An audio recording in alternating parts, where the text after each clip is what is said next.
increased, with inflation moving closer to the target and growth holding up better than expected in major advanced and emerging market economies.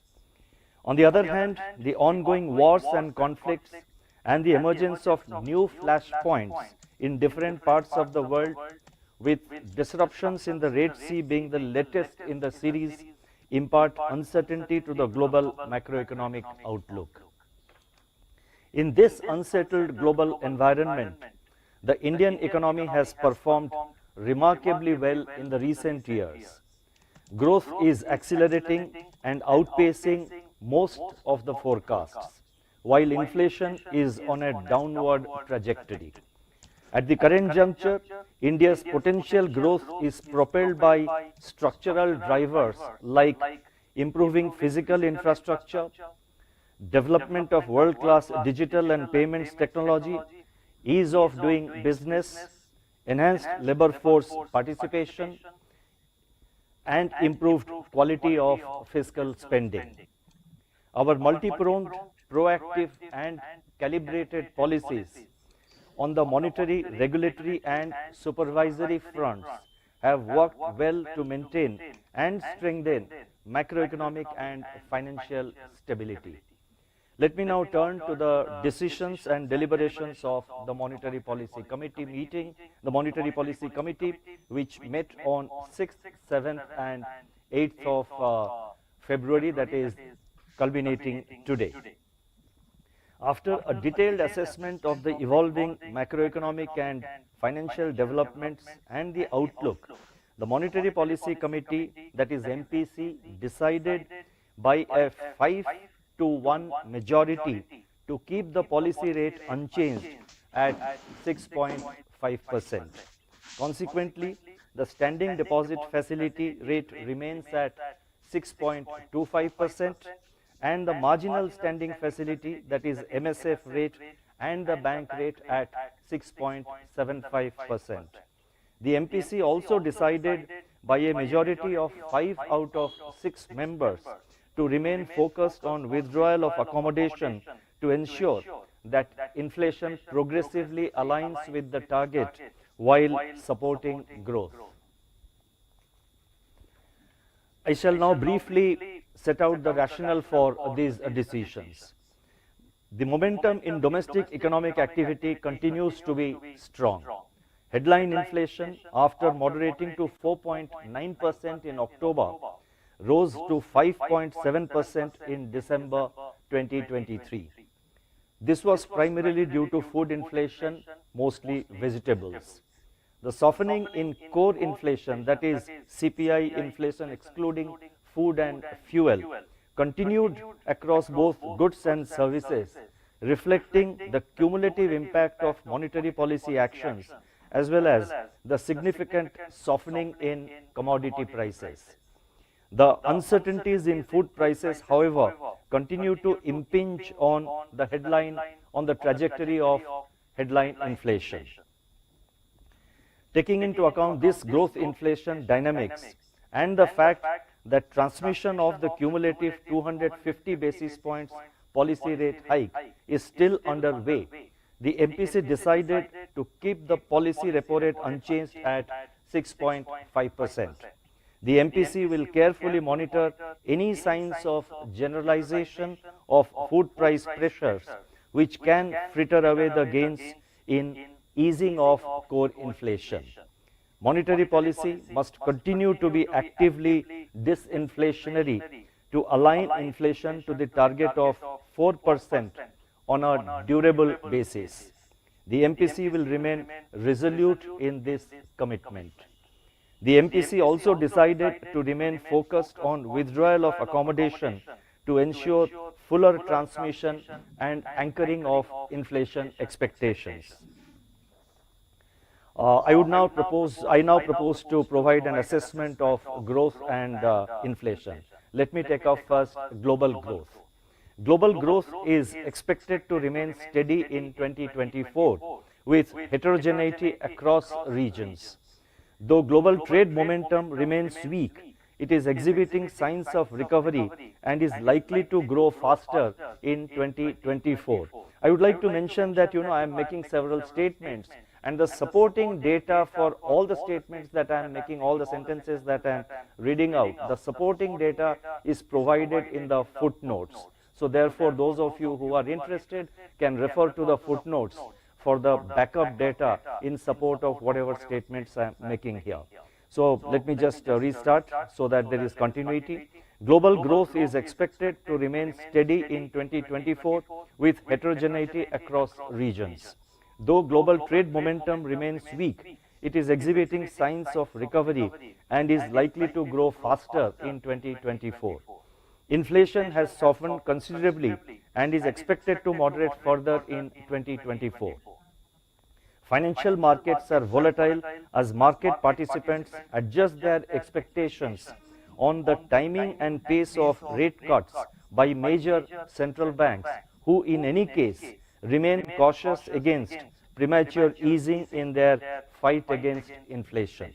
Amidst the current headwinds, elevated level of public debt is raising serious concerns on macroeconomic stability in many countries. Now, this is a new point which I am just introducing, which I am talking about in this MPC, because this aspect, I think, is an important aspect, and it will impact the future trajectory of global financial stability and global financial system. So therefore, this point I thought I must mention here as a part of the monetary policy statement. Now, amidst the current headwinds, elevated levels of public debt is raising serious concerns on macroeconomic stability in many countries, including some of the advanced economies. Global public debt to GDP ratio is projected to reach 100% by the end of this decade. The public debt levels in advanced economies, in fact, are much higher than those in the emerging market economies. The challenges of debt sustainability in an environment of high interest rates and low growth at the global level can become new sources of stress. Reducing debt burdens is necessary to create fiscal space for new investments in priority areas, including green transition. Now, in this context, so far as India is concerned, going by the budget which has now been presented, I think government is adhering to a path of fiscal consolidation, and as per the projections made by the International Monetary Fund also, India's that is general government, the debt of both central and state governments are expected to moderate in the years to come. This is just a point of information to put things in the context. Domestic growth. Domestic economic activity remains strong. The first advance estimates placed the real gross domestic product, that is real GDP growth, at 7.3% for 2023-24, that is for the current year, making this the third successive year of growth of above 7%. Going forward, the momentum of economic activity witnessed during the current year, that is 23-24, is expected to continue in the next financial year also, that is in 24-25. Agricultural activity is holding up well despite lower inflation, lower reservoir levels, and delayed sowing. Rabi sowing has surpassed last year's level as well as the normal acreage. The allied sector is also expected to provide major support to agriculture with continued momentum in horticulture and fisheries. Industrial activity is gaining steam on the back of improving performance of manufacturing. The early results of corporates in the manufacturing sector remain upbeat, driven by higher profit margins. The Purchasing Managers Index, that is PMI for manufacturing, is displaying expansion along with strengthening of Future Activity Index. Services sector activity is expected to remain resilient on the back of strong domestic demand and stable global prospects. The PMI services increased significantly in January, that is January this year, suggesting continuing strong expansion. The buoyant demand for residential housing, coupled with increased thrust on government capex, is expected to propel construction activity. On the demand side, improving employment conditions and moderating inflation, together with a rebound in agricultural activity, should push up household consumption. Rural demand continues to gather pace, strengthening farm level activity as reflected in declining Mahatma Gandhi Narega demand, and the extension of Pradhan Mantri Garib Kalyan Anna Yojana should further support rural consumption. Urban consumption remains strong on the back of improved income levels. Investment cycle is also gaining momentum, is gaining steam, aided by sustained thrust on government capital expenditure, increased capacity utilization, rising flow of resources to the commercial sector, and policy support from schemes such as production-linked incentive. Revival in private corporate investment is also underway. Our survey suggests that investment intentions of private corporates remain upbeat, and both services and manufacturing firms are optimistic about overall business conditions. Next, net external demand is also improving with narrowing merchandise trade deficit. Now, taking into account all these factors into consideration, real GDP growth for 2024-25, that is the next financial year, is projected at 7%. I repeat, real GDP growth for 2024-25, that is next financial year, is projected at 7%, with Q1 at 7.2%, Q2 at 6.8%, Q3 at 7%, and Q4 at 6.9%. The risks are evenly balanced. Let me now turn to inflation. Headline inflation moderated to an average of 5.5% during April to December 2023 from 6.7% during the whole of 22-23. Food price inflation, however, continued to impart considerable volatility to the inflation trajectory. In contrast, the deflation in CPI fuel deepened and core inflation moderated to a 4-year low of 3.8% in December. The decline in core inflation continued to be broad-based, with inflation remaining steady or softening across its constituent groups and subgroups. The inflation trajectory going forward would be shaped by the outlook on food inflation, about which there is considerable uncertainty. Adverse weather events remain the primary risk, with implications for the Rabi crop. Increasing geopolitical tensions are also leading to supply chain disruptions and price volatility in key commodities, especially crude oil. On the positive side, the progress in Rabi sowing has been satisfactory and augurs well for the season. Prices of key vegetables, especially onions and tomatoes, are registering seasonal price correction. Taking into account these factors, CPI inflation, that is consumer price headline inflation, is projected at 5.4% for the current year, that is 23-24. So that is for the current year 23-24, we are projecting CPI inflation at 5.4%, with the fourth quarter, that is the current quarter, projection of 5%. Now, assuming a normal monsoon for the next year, CPI inflation for the next financial year 24-25 is projected at 4.5%. I repeat, CPI headline inflation for next financial year 24-25 is projected at 4.5%, with Q1 at 5%, Q2 at 4%, Q3 at 4.6%, and Q4 at 4.7%. The risks are evenly balanced.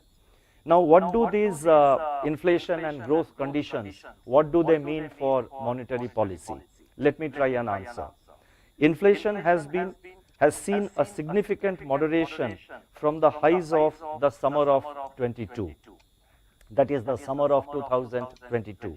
Over the last 2 years, monetary policy has prioritized inflation over growth, undertaking calibrated increase in policy repo rate by 250 basis points and withdrawal of stimulus measures. Monetary policy was supported by proactive supply-side measures by the government. That said, the job is not yet finished, and we need to be vigilant about new supply shocks that may undo the progress we have made so far. Headline inflation has remained high and has seen considerable volatility, moving in a range of 4.3% to 7.4% during the current financial year.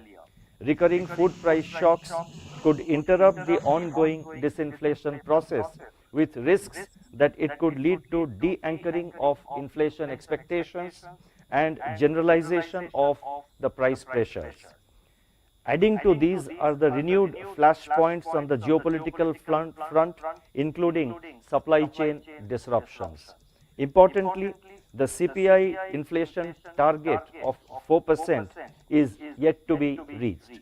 Monetary policy in the midst of these lingering uncertainties has to remain vigilant to ensure that we successfully navigate the last mile of disinflation.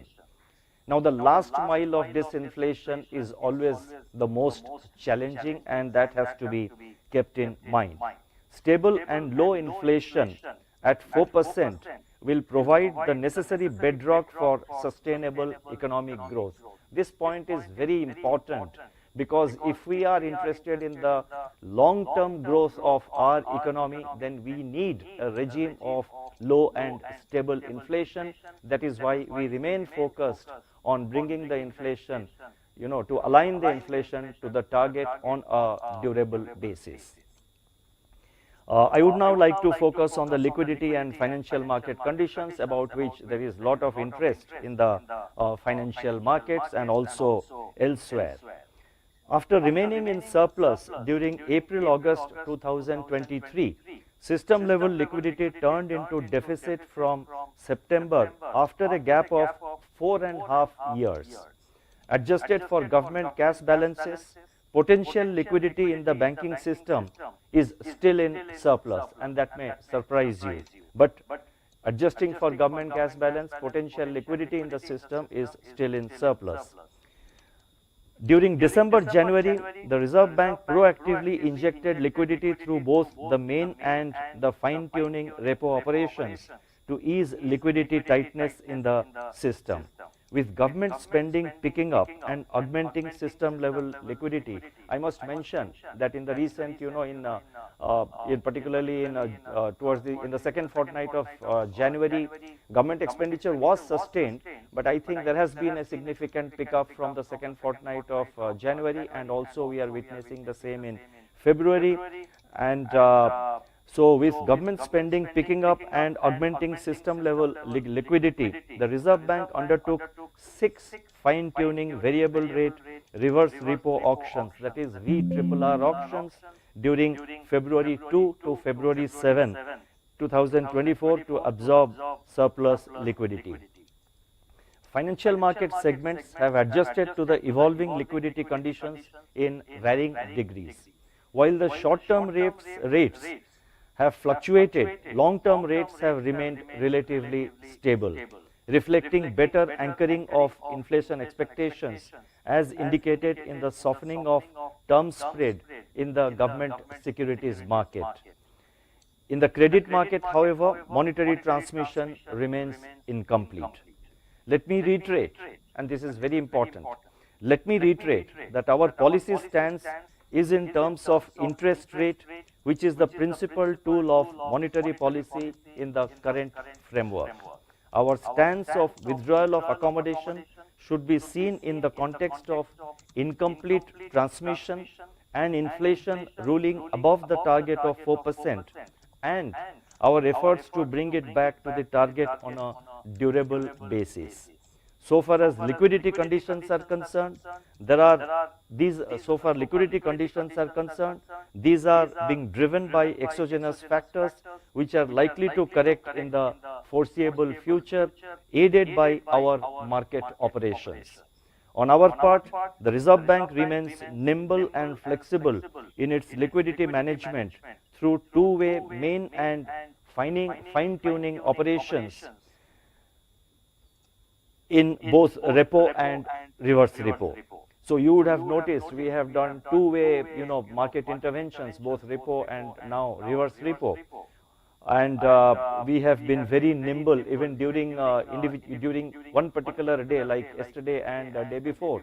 On a single day, we conducted two VRR auctions on a single day. That was seen yesterday and day before, and that goes to show that we are nimble and swift in our response to the evolving liquidity conditions.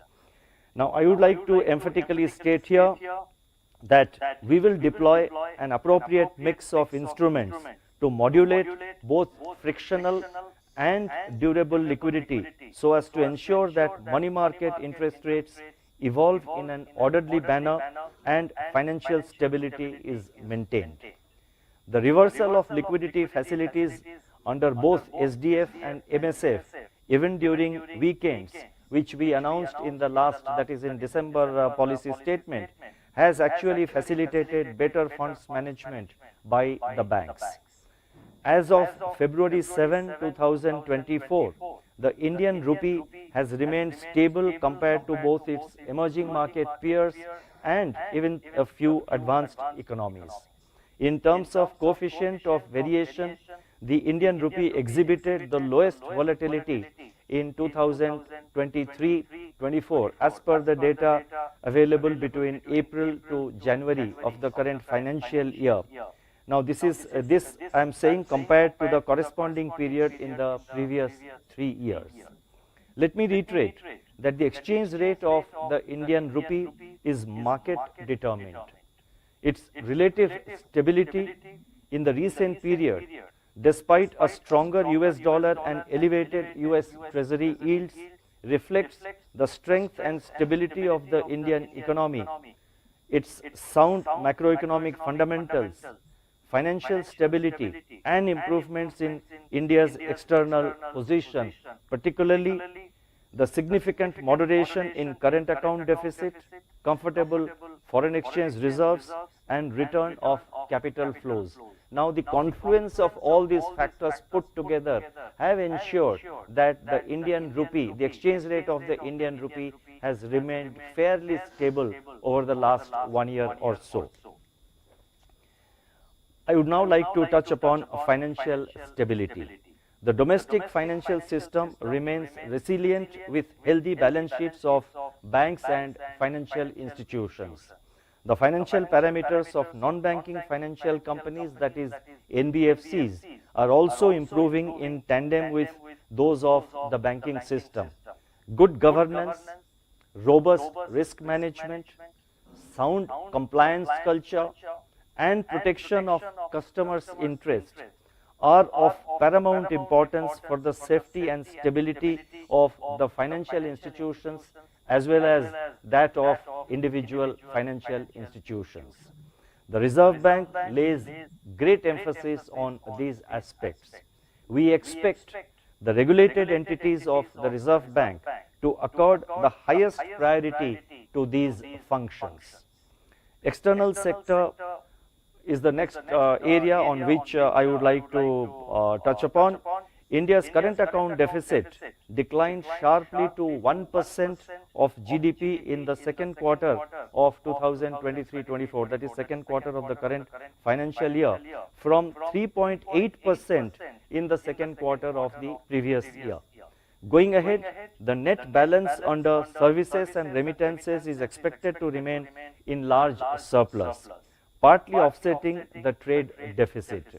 India's services exports remained resilient in October to December this year, driven by software, business, and travel services.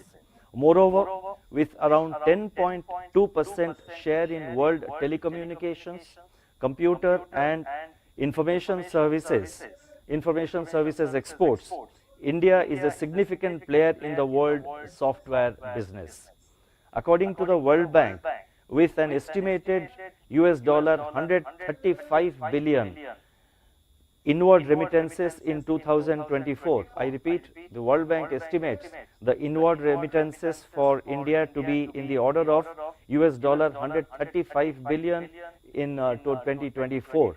Now with this, India would remain the largest recipient of remittances globally. Thus, current account deficit for both 2023-24 and 24-25 is expected to be eminently manageable.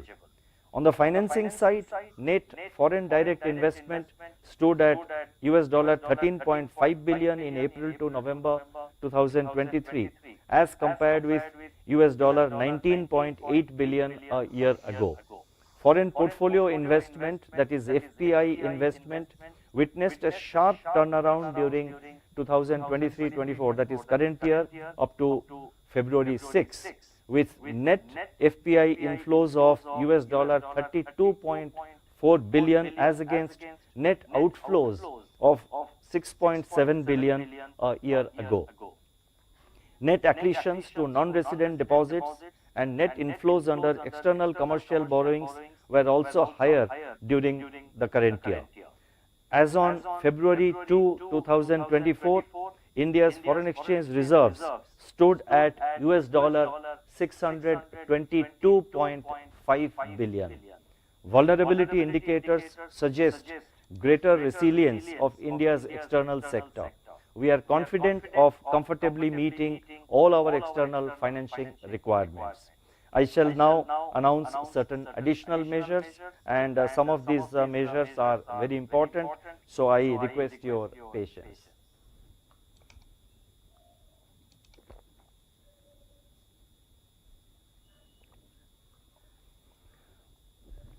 The first measure I wish to announce is review of the regulatory framework for electronic trading platforms. The Reserve Bank's extant regulatory framework for electronic trading platforms was issued in 2018. In view of the subsequent developments in markets, products and technology, etc., a revised regulatory framework for these electronic trading platforms will be issued for stakeholders' feedback. The next announcement relates to hedging of gold price risk in the OTC market, that is over-the-counter market in the International Financial Services Center, IFSC. In December 2022, the Reserve Bank had permitted resident entities to hedge their gold price risk in recognized exchanges in the IFSC. It has now been decided to allow resident entities to hedge the price of gold. Now let me just read it again. It has now been decided to also allow resident entities to hedge the price of gold in the OTC segment in the IFSC. This will provide more flexibility to resident entities in hedging their exposure to gold prices. The next announcement is actually very important and has far-reaching consequences. Particularly, it is something which will really benefit the small borrowers from the lending sector, from banks and other entities. At present, and that relates to key fact statement, that is KFS for retail and MSME loans and advances. At present, the loans and advances availed by borrowers, apart from including the rate of interest, also include other fees and charges such as the processing fees, documentation charges, etc. So as a result, what happens is that the customer, he knows that the loan carries an interest of so much percentage, but then there are other charges and fees, etc., which he pays upfront.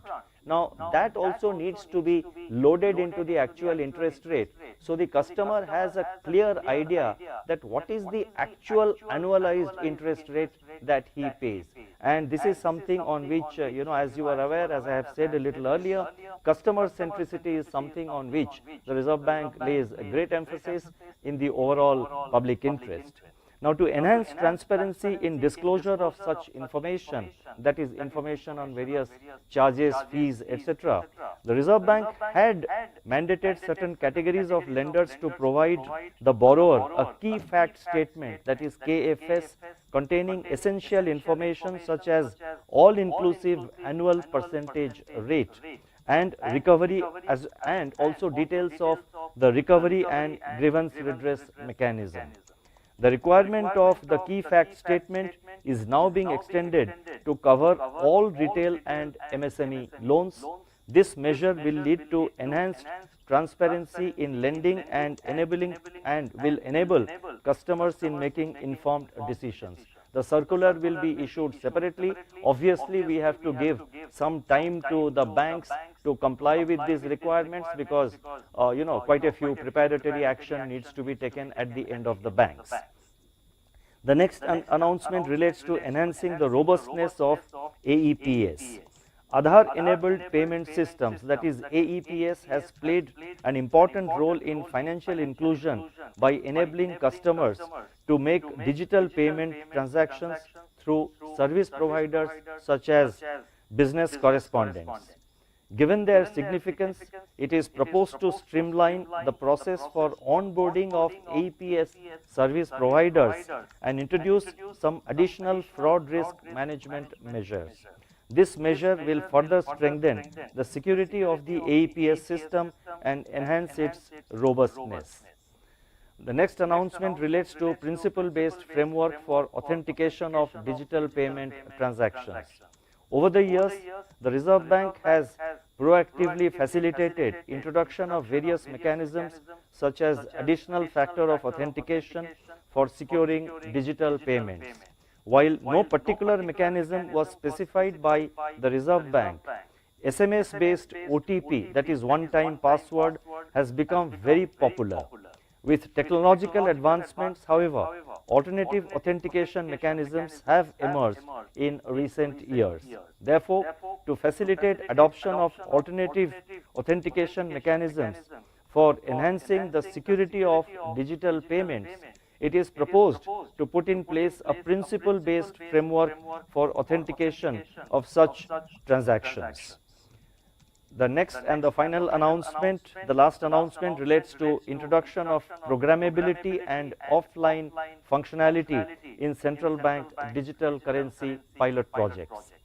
The CBDC, that is Central Bank Digital Currency Retail, the CBDC Retail pilot currently enables person-to-person and person-to-merchant transactions. It is now proposed to enable additional functionalities of programmability and offline capability in CBDC retail payments. Programmability will facilitate transactions for specific or targeted purposes, while offline functionality will enable these transactions in areas with poor or limited internet connectivity. I now propose to conclude. The Indian economy is making confident progress on a strong, sustained and transformative growth path.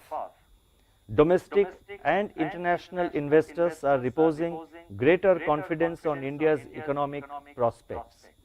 In our assessment, the current setting of monetary policy is moving in the right direction, with growth holding firm and inflation trending down to the target. Therefore, much has been achieved, but we must remain vigilant. Policy making during uncertain times has to be based on a continuous assessment of the incoming data and its implications for the evolving outlook. We reaffirm our commitment to bring down inflation to the target of 4% in a timely and sustainable manner. Price and financial stability are the foundations for strong, sustainable and inclusive growth. Our endeavor all along has been to take a holistic approach to keep the economy in balance. We must not only preserve the hard-earned strength and stability of the Indian economy, but also build on this further for a long haul of higher growth with price and financial stability. In the current environment, what Mahatma Gandhi said long ago remains very relevant, and I quote, I am moving cautiously, watching myself at every step. I repeat, I am moving cautiously, watching myself at every step. But there is the fixed determination behind every act of mine. Thank you. Namaskar.